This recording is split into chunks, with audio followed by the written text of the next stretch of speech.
Welcome on to Box with FP Wellman. I am Fred Wellman, your host. Man, we got a great guest. We are not dorking around today. Let's get right to it.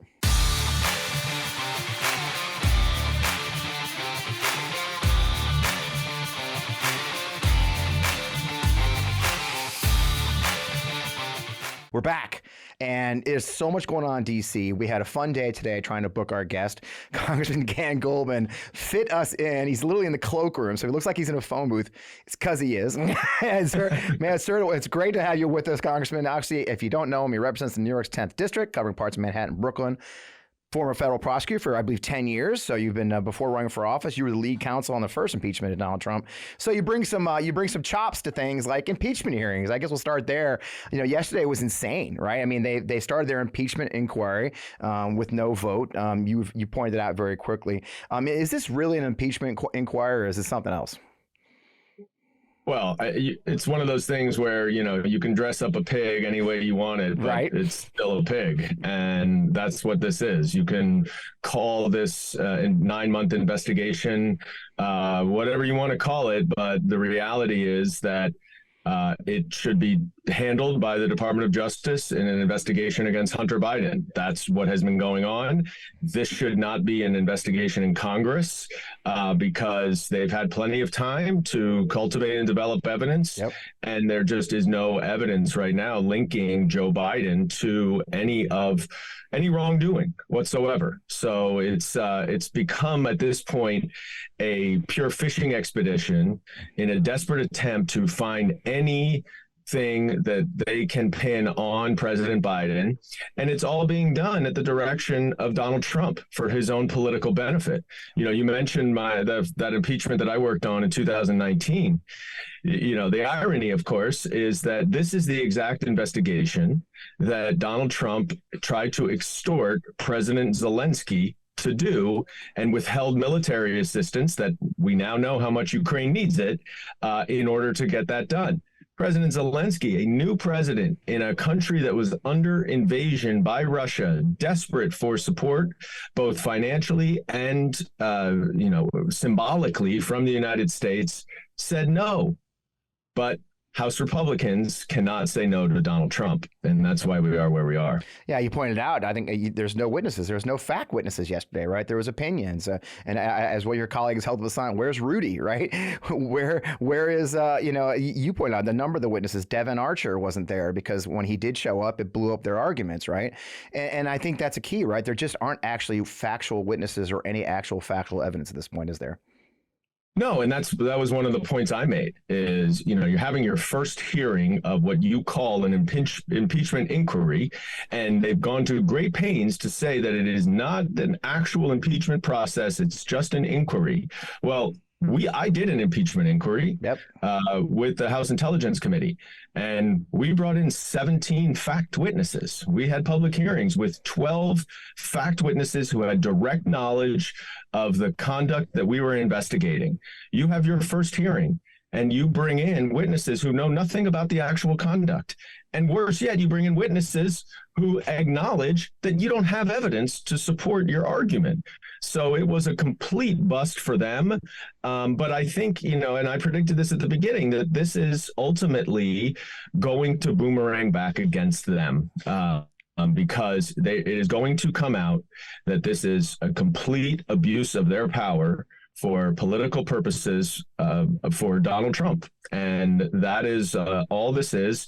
There is no there.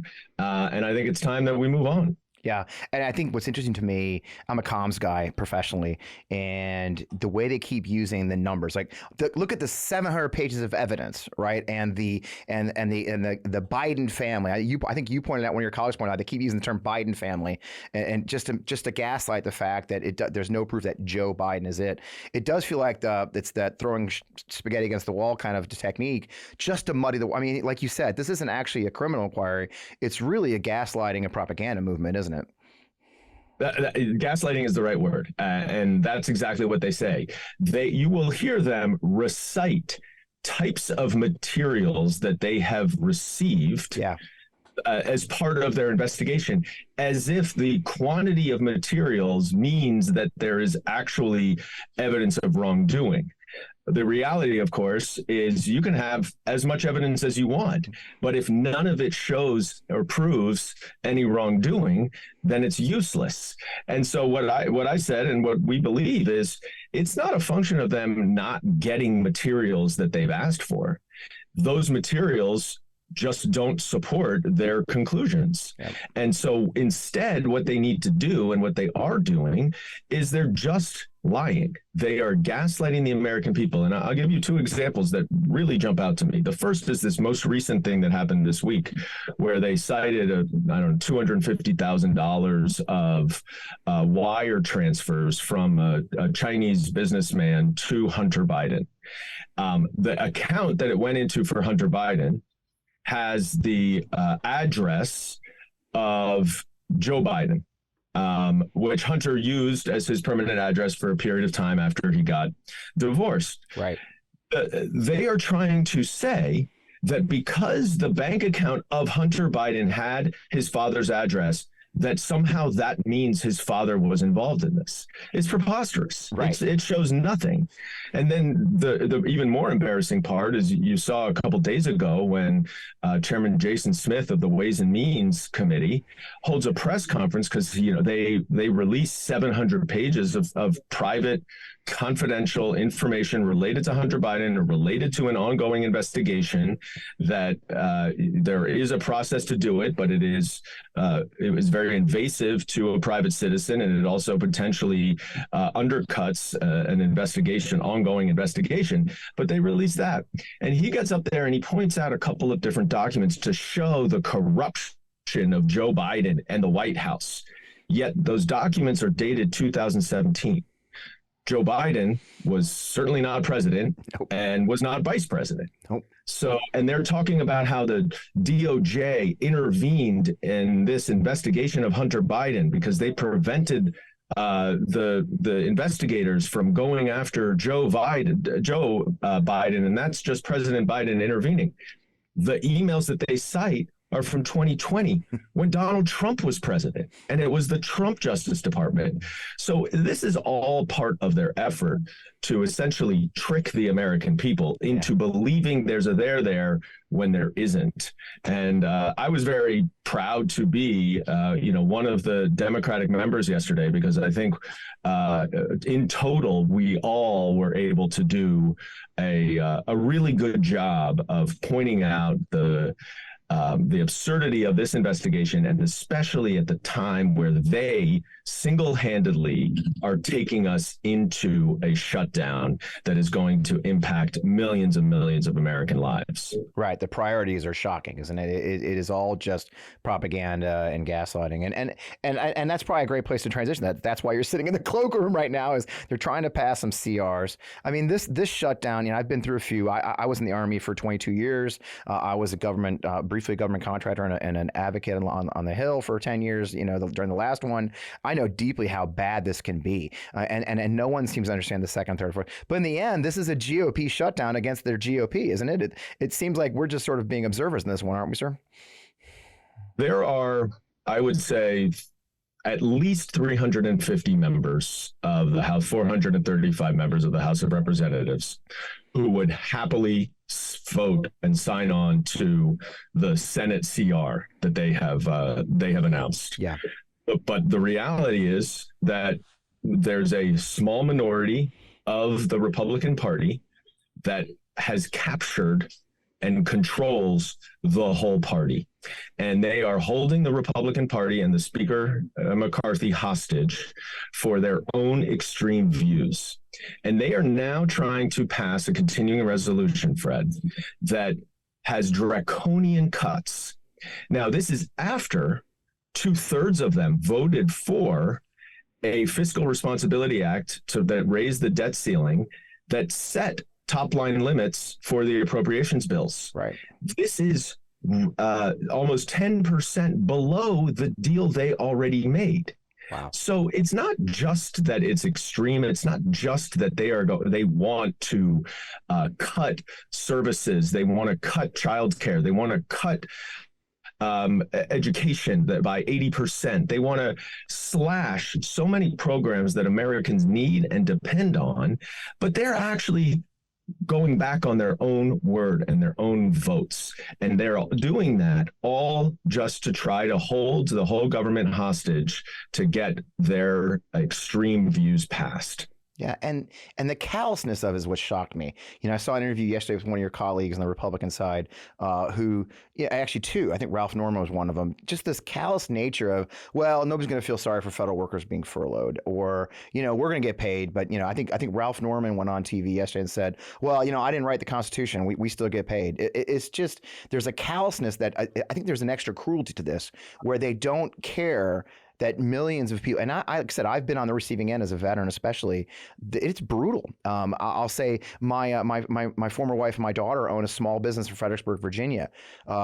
They were deeply affected by the last shutdown because it's a military town. It's outside of Quantico, right? It's everybody that lives in Stafford. You're in DC. Stafford, Virginia, that area. Everybody works for a 3-letter agency. When they're furloughed, they stop spending money. And that means small businesses, restaurants, small business contractors are all deeply affected. And the callousness of your colleagues on the Republican side, they don't seem to care about that at all. Well, unfortunately, it's a feature, not a bug of this Republican Party. Yeah. It's the let them eat cake mentality, but even their policies, Fred. Yes, that's true, of course, with this shutdown, where many of them have said, I think a shutdown might actually be good. Yeah. But when you look at what they want to cut, it is all of the programs that help lower and middle class Americans, that help to build our economy from the bottom up, from the middle out. And they want to keep everything, including the tax breaks for the wealthy, that they are solely focused on. So I think it's a very good light to shine on what their priorities are. Yeah.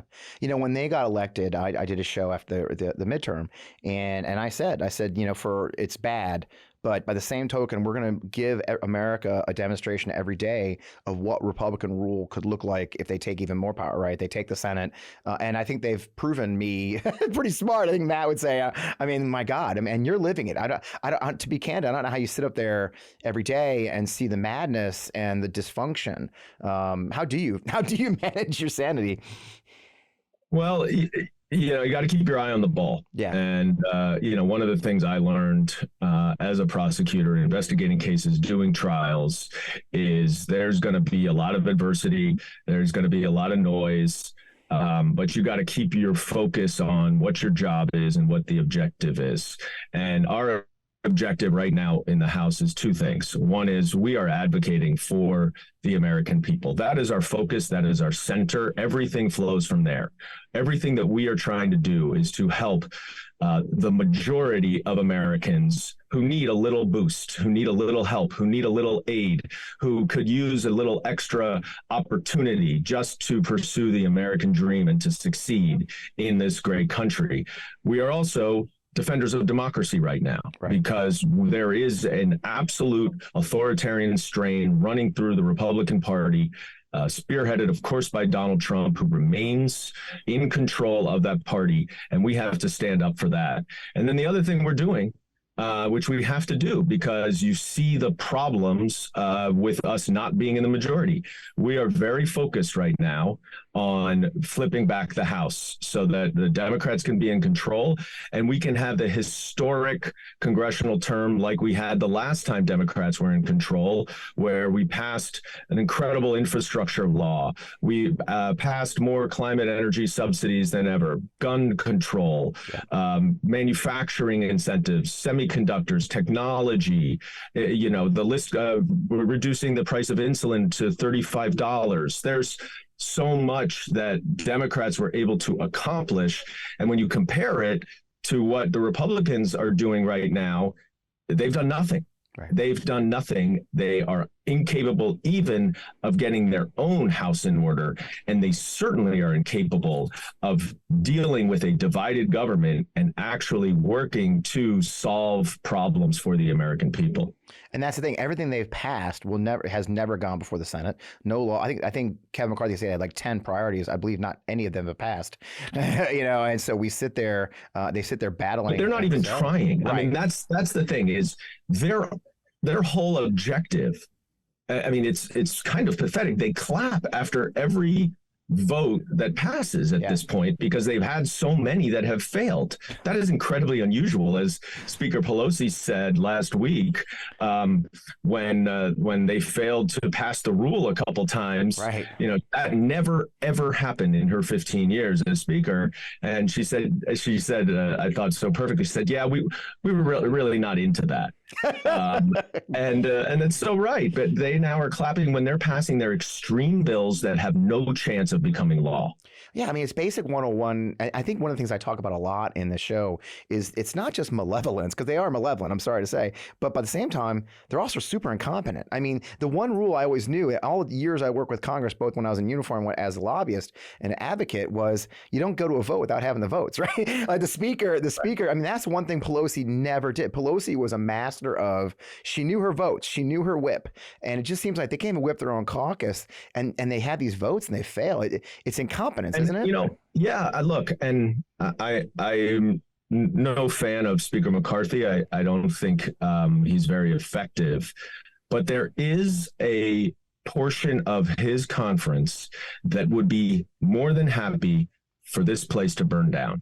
Yeah. And essentially for government to just be eradicated. And if you are going to have that kind of nihilistic view, that extremist view, it's very hard to negotiate with someone who doesn't care if the worst case scenario happens. So yes, of course, they don't recognize or acknowledge that we are in divided government.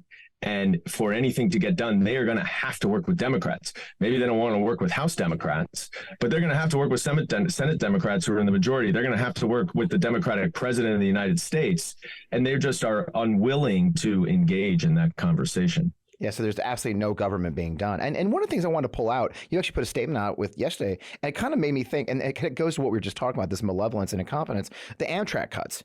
I think they wanted to cut, was it 92% for the Northeast corridor? Right? I lived out there. You've been out, you're in New York.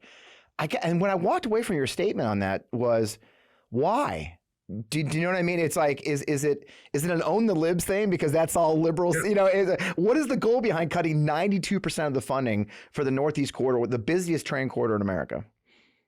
Well, it's short-sighted. Right. My guess is, you know, my suspicion, of course, they don't necessarily say this, but my suspicion, of course, is those are Democratic states. Right. So why would we give money to Democratic states? The reality, of course, is it is the hub of the economy in this country, and so it will have a trickle-down effect on everywhere. But that is exactly the type of thing that they now, through Donald Trump, everything in their view is partisan. Right. Everything. You know, when they passed the salt, the bill to eliminate salt deduction, the sort of state and local tax deduction, which has a disproportionate impact on blue areas. They nakedly did that and openly did that because they knew it would have a bigger impact on blue states, blue areas than it would on red. Right. And that's not a way to govern, right? I mean, we are responsible for the American people. Yes, we represent a specific district. And, you know, in my case, my district is probably 85% Democrat. Right. But I recognize that if I'm going to help the people in my district and the people around the country, we have to figure out solutions. We have to figure out a way to get to yes.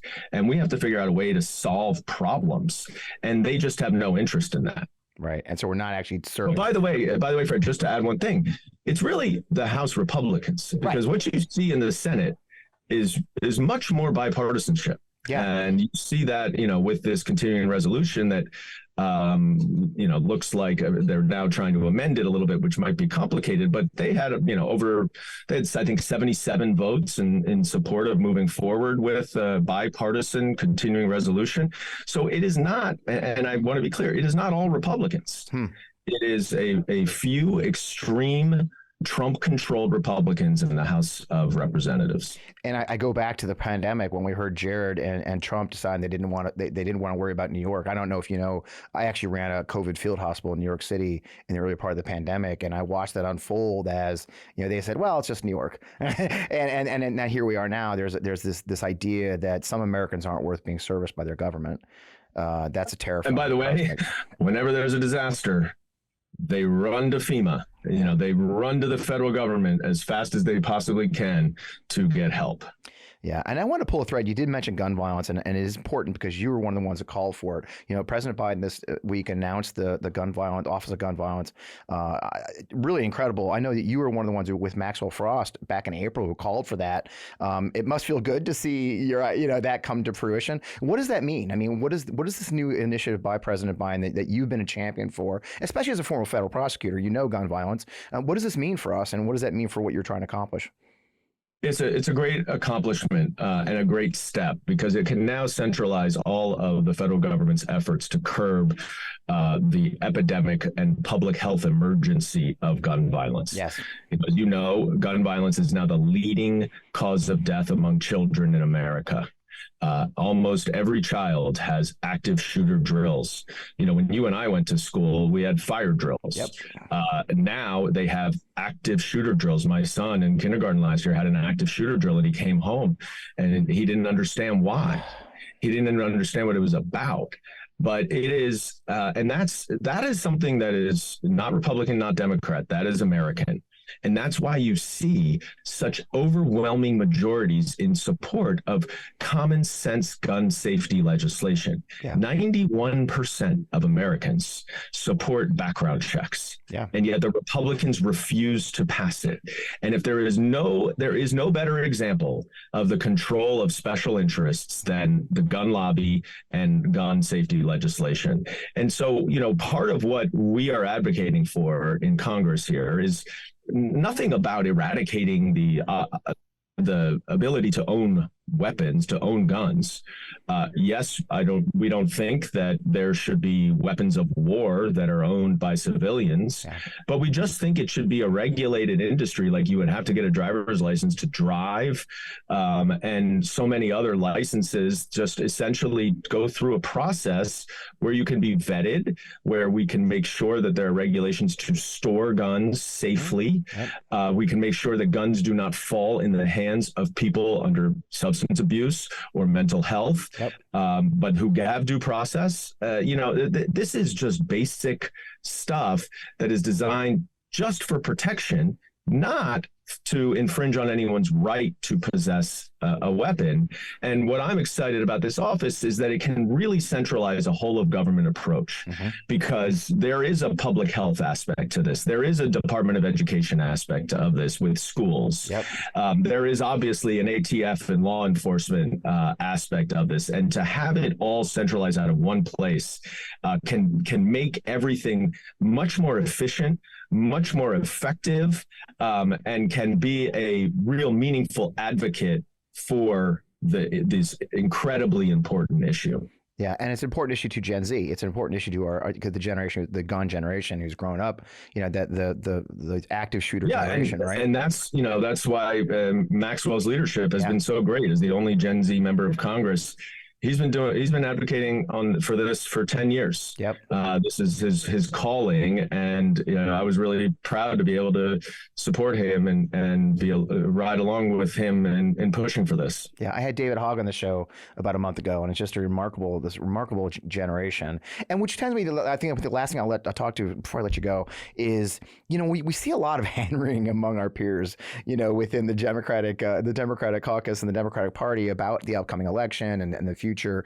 It's something I bang on a lot. And I had Simon Rosenberg on the show a couple weeks ago, who was the guy who predicted there wouldn't be a red wave this last cycle, and was right. And one of the things he keeps saying, and I agree with, is, well, we keep winning. The real polls that matter are the wins. And we just had 2 more special elections last week, I believe, 17 points in one. Democrats have outperformed by over 10 points in every special election since Dobbs. I mean, what do you say to that, the worries we have? What do you say? What's our path to victory in this next election cycle? And how do we buck up our fellow Democrats and make sure that we're in the fight, but we're realistic about what's ahead of us?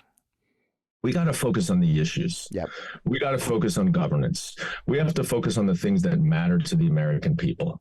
How someone reads from a teleprompter has no impact on what laws get passed, what policies are put forward, and what the priorities are.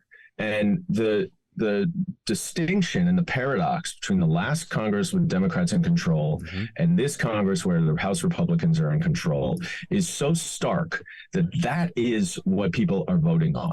Yeah. Do you want dysfunction and chaos, or do you want real governance, real thoughtful policy, real policies that are designed to maximize help and assistance and incentivize growth for the lower class, for the middle class, so that we can build that economy up and out? And that is what the Democrats stand for. That is what President Biden has accomplished when he's been given that opportunity. And that's what we will be campaigning. It is not, it's not an election about a specific individual. Right. It is an election that is a choice.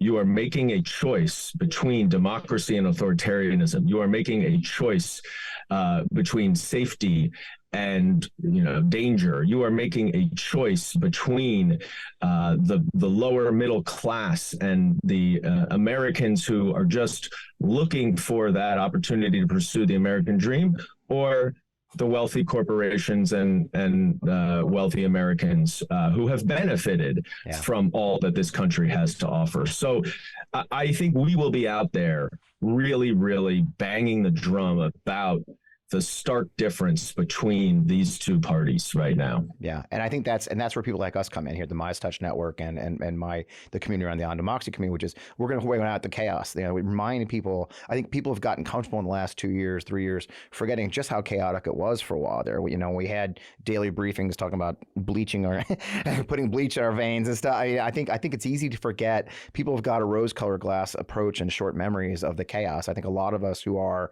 a little bit more of the black hats in this community, are going to have to go out. And while you keep governing, folks like us here at the MeidasTouch Network will be reminding folks just how bad it was. So I know you got to go vote. So I'm going to let you go do that because that's more important than this. Thank you. I cannot believe you took time for us, sir. Thank you so much in the middle of everything. Please keep up the fight. We appreciate what you're doing for us. Thanks so much for having me, Fred. Great to be with you. Likewise. Great conversation, quick conversation. One of our most interesting conversations I think I've had. I don't know if you know this, but today is the 52nd episode in studio of On Democracy. A lot of you just joined us when we joined the MeidasTouch Network. There's a little secret. There's an On Democracy podcast YouTube channel. If you want to go follow it, I'd love it. We'd love to have you there. We're going to be doing some cool stuff with that in the new year. But we started On Democracy podcast a year ago today. This is our 52nd episode. I've never missed a date. Matt's very proud of me. I've never missed a week. I don't know how I did that. I'm going to need to take a vacation some point, I imagine. However, we've been here every week with you. If you go back, you go to On Democracy Podcast on YouTube channel, the YouTube channel. We'll put a link in the bio there. You can go check it out. That's where all of our old shows you've never seen before with really cool people. We go back to Steve Schmidt and Rachel Vindman and Bill Crystal was on and Sold Out O'Brien. We got some great shows. A little bit of a different format, but it's still kind of fun. So we'd love you to check us out, man. Just thank you for being part of this community for a year as we build this out here on the MeidasTouch Network. The last thing I want to touch on, and we're going to keep this episode a little tighter, is today, as I was coming in the studio, I saw that General Milley is doing his retirement ceremony at the Pentagon. And he said something very key. He said, there's a clip. Actually, let's run the clip, Matt. We don't take an oath to a tribe. We don't take an oath to a religion. We don't take an oath to a king or a queen or to a tyrant or a dictator. And we don't take an oath to a wannabe dictator. We don't take an oath to an individual. We take an oath to the Constitution, and we take an oath to the idea that it's America, and we're willing to die to protect it. Every soldier, sailor, airman, Marine, Guardian, and Coast Guardsman, each of us commits our very life to protect and defend that document, regardless of personal price. That's it. Look, I've disagreed with General Milley on a lot of things, and we're not going to get into that. A lot of people have great high opinions. He's done some remarkable things for our country, but I cannot agree more forcefully, more directly with that clip and that statement within his speech. The fact is, the United States military swears an oath to the Constitution of the United States, uphold and defend the Constitution against all enemies, foreign and domestic. I swore that oath July 6th, I think, 1983. Boy, I'm old. On the plane at West Point. I was just up at West Point last week, and it was remarkable to stand there where I raised my right hand for the first time to swear an oath to the Constitution in 1983, and then went on to serve well, 26 more years from there, and swore that oath multiple times at every promotion. And it matters. And it matters to this nation and the future of this nation that we have military leaders who've never forgotten that. It's unfortunate we have those who would besmirch that. We have those who try to divide our military, like Mr. Tuberville, who got ridiculed yesterday in the Senate when he said that no one on the Veterans Affairs, or I think the House or the Senate Armed Services Committee, no one's more military than him. He was sitting on a panel with 4 military veterans of multi-decades, to include 3 combat veterans. But Tommy Tuberville, football coach, said nobody's more military than him. The ridiculousness of what we see in the GOP never fails. However, the one rock we must have is an apolitical military that swears their oath to the Constitution, never gets it. So kudos to General Milley. He's had an exceptional career over 40 years in uniform. There's no way you can say that wasn't a remarkable thing, and to be proud of what he did. He faced very, very difficult circumstances, and I gave him a lot of, although we had our differences on some professional issues that we dealt with within the veterans world and everything else, it's neither here nor there. In the end, what matters is, do you remember your oath? You know, it kind of reminds me of the joke I make a lot, which is I look forward to the day where I can argue tax policy with my peers on the Republican side of the aisle again. You know, trickle-down economics versus democracy versus fascism, right? And so every policy difference I may have with someone like a General Milley, I will put that aside when it comes down to protecting the oath to the Constitution that every military service member swears. So kudos to General Milley. Good luck in retirement. I'm sure we'll be hearing more from him, and the peaceful transfer of power within the Pentagon, and the proper transition goes on, even with Tommy Tuberville trying to undermine the entire thing.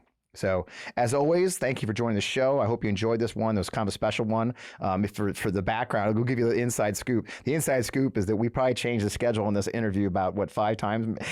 It's actually, so for those who don't know, we usually record on Wednesdays. And then we go through the whole process, and it goes up on our YouTube channel on Thursday, and then it goes up on MeidasTouch on Friday. Yeah, it is 2 o'clock on Friday. So this has been High Adventure, and I can't thank Congressman Goldman for joining us as he did, and coming out for us and joining us from the cloakroom for an interview. Such important topics we're discussing as the CR, they try to pass a continuing resolution as they deal with this ridiculous impeachment. So thank you for our guest. Thank you for all the sponsors we always have on the show. It's been a great episode this week. With that, as always, if you check out Forgotten Democrats, we are trying to elect more Democrats. That's the point. That last bit I talked with the congressman, we are giving money to Democratic nominees up and down the ticket. Those who need it the most get the money first. I'd love you to check that out. It's an easy way to get hold of it. Just email 33777 to, you can just text Fred to 33777. You'll get on our email list, or check out ForgottenDemocrats.org. In the meantime, check us out. I am always still FP Wellman on Twitter/X. I'm always FP Wellman Official on Threads and Instagram. And as I mentioned, go check out On Democracy Pod on X and On Democracy Podcast on YouTube. We'd love you to have to join those communities as well. With that, thanks for being a part of the Meidas Money. Thanks for being part of MeidasTouch. Thank you for doing what you're doing for our democracy. I cannot wait to see you next week.